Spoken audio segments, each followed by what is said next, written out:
Everyone, Zeddy here again with another Fall of Ulduar mini set card review, and Druid cards look terrifying, at least for one format. I don't know what they're doing. It is looking really, really rough. We're gonna go over that, and if you want to win some of these cards, maybe wreak havoc in Wild if they are broken, like I think they will be. We're giving away 2 mini sets out of my pocket. All you have to do to enter that giveaway, like, comment in the video description below, be subscribed to the channel, and if we get to 73,000 subs by the time the mini set comes out, we'll add another mini set to that giveaway. So hit that sub button, make me go broke. So yes, the Druid cards. Oh man, well, let's go over the least scary one. It's pretty solid card, to be honest. Like, this is pretty good for Treant Druid. Arrow Soilizer, 3 mana 2/2, so not great right away, but Battle Cry and Death Rattle summon it to 2/2 Treant. So you're getting a 3 mana 4/4 right out the gate. That's pretty good. You get a Treant, that's totally fine. And then when this dies, you get another Treant. So Treant Druid gets a really good card. You're getting 2 Treants unless this like gets silenced or something, transformed, whatever. And you're getting a body on the board. It's also sticky as well for your like Soul of the Forest, your buffs, all that stuff. Just a really solid, good minion, right? Like I could see Treant, obviously Treant Druid runs this. Even like a token Druid can run this. It's just an incredibly good minion. It's a bunch of stats for 3 mana. 2 health isn't a great breakpoint. We've seen a lot of cards where they're like, you know, there's like the Demon Hunter 2/2 that when it dies it spawns 2/2 taunts. It's not great, but this has a lot more synergy going on with, you know, the whole Treant stuff, with the Death Rattle. In more particular, Druid is a bit more useful than like token Demon Hunter, which isn't a big player at the moment. I think it's a solid card that will slot into those, you know, those Treant Druids. It's really not bad. And also, again, you could probably slot it into just any token Druid that's somewhat minion based.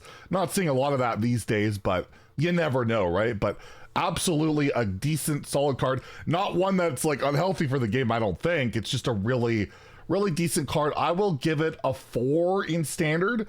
I think with the whole like, I don't know if it probably slots into Drum Druid. It's not even choose one. Doesn't like affect that at all. I think you could absolutely, and they need more good early game to try and, you know, fight for the board and all that stuff. I'll give it a 4 out of 5 in standard. I'll give it a 3 out of 5 in Wild, where Treants definitely exist, can be a thing. It's probably a bit too slow there to be real, but I'll be a little bit generous. Anyways, the next 2 cards are just, I don't know, they had me scratching my head. I mean, I get one of them, and that's Forbidden Fruit, the 0 mana, choose 1 spell. So speaking of choose 1, so for 0 mana, you spend all your mana. It's one of these old Forbidden cards. We've seen this for a long time in Hearthstone. Choose 1, you gain that much attack this turn. So for 0 mana, you can gain 10 attack, Pyroblast, or twice as much armor. So yeah, that's a lot of armor. You know, that could just keep you alive. So you spend your 4 mana, you gain 8 armor. That's a way to keep it still alive. But when I look at this in terms of Wild, I just think of Questline Druid. Like, this just, you know, really helps that Questline Druid even more than it, you know, it's not super powerful at the moment. It's actually fallen off a bit, but a card like this can help out for sure. But yeah, gaining that much attack, I actually think in standard, this actually has a bit of a shot because Ignis is a card, right? Ignis, Wind Fury, you play Forbidden Fruit, you murder your opponent, right? Like, I think this has validity in both formats for different reasons. Ignis, of course, really good card. You do have to hit that Wind Fury, of course. You know, it's pretty likely to hit it. It's more than 50%, I believe. But still, like, yeah, it has the flexibility of giving you a bunch of armor, survivability. You could use it as a removal. It just seems like a good card all around.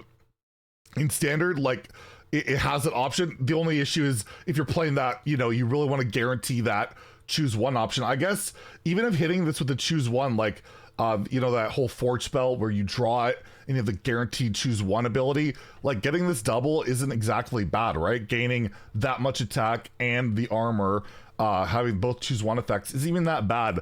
I think this is a playable standard card. I will give it a 3 for that Ignis possibility. Just the survivability of gaining that much armor can be very relevant. And also, you know, the synergy with like the 4 mana draw spell, right? For your attack, it goes to 0. I think it's a really, yeah, actually, I almost want to give it a 4. I'll give it a 3 out of 5 in standard. In a wild, I'll give it a 3 out of 5 as well. Just because of the implications it has with Questline Druid of just being that good. It doesn't really work in Tony Druid as well. It's a 0 mana spell, but you consume your mana, although they gain it back anyways. We'll see in a second. But still, yeah, it's a really solid card. You know what? I'll bump it up to a 4 in standard and wild. I do think it's that good, and we'll see if I'm wrong on that, but it does, it scares me a little bit in terms of the wild implications with Questline Druid. But again, Ignis is also a realistic possibility and just a very flexible card. Lastly, the card that I just, man, I just like, they got to do something about Tony Druid. They really got to do something about Tony Druid, because we have Contaminated Lasher, a 2 mana 3/2 minion, so premium stats, but like, who cares? It's a 3/2. Doesn't matter anymore in today's game. Battle Cry. If you've cast 5 or more spells this game, refresh 4 mana crystals. Like, this just makes Tony Druid even more consistent and wild, right? Like, that's all that deck does is spam spells and, oh, 2 mana, we gain 4 crystals. Like, even if we would ban, like, a Tony, well, I could play Togwoggle with all the mana I'm gonna have. As an absurd amount of mana, it allows you to play around Dirty Rat and all this stuff. Absolutely insane and wild. I know I'm talking about wild first, because in standard, I don't think it's as nearly as relevant. It can be relevant in like that spell damage Moonbeam Druid. That's the main deck I've seen that's kind of been about this. But anything that refreshes like that much mana for that cheap, like, you have to look out at in any format. I don't know. This card just seems scary in terms of its design. I don't like the, you know, it's mass mana regeneration for pretty cheap. All you gotta do is cast 5 spells in a class that has a lot of cheap spells, and cheap spells that create cheap spells. It's a really scary card. I don't like the design. I'm just gonna flat out say it. It's either not gonna be great enough, or it's gonna be good and be super toxic in some degenerate deck. It's never for something like, oh, I play this and then I play a 4-drop. Like, it's never that. It's something broken and nasty and solitary and just gross. Look at Druid and Wild, right? I'm not a fan of the design. I'm not a fan of the card. I will give it a 3 out of 5 in standard. I don't see like the Moonbeam Druids or it's going to spawn a whole new deck. Like, on its own, this kid.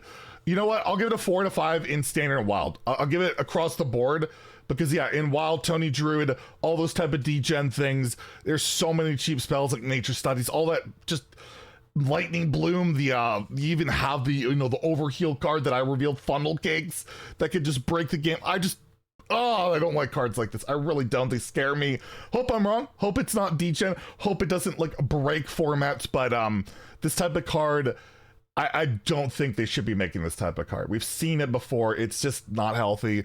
But anyways, let me know what you think in the comments below. Am I overreacting on all of that? We'll see how it plays out, of course. You know, maybe, again, we'll see how things play out. It might be not that great, but tune in like an hour or so. There's going to be the neutral card reveal, so probably Yogg. Should be pretty cool. And if you enjoyed the video, please like and subscribe. Have a great day, and stay salty, my friends.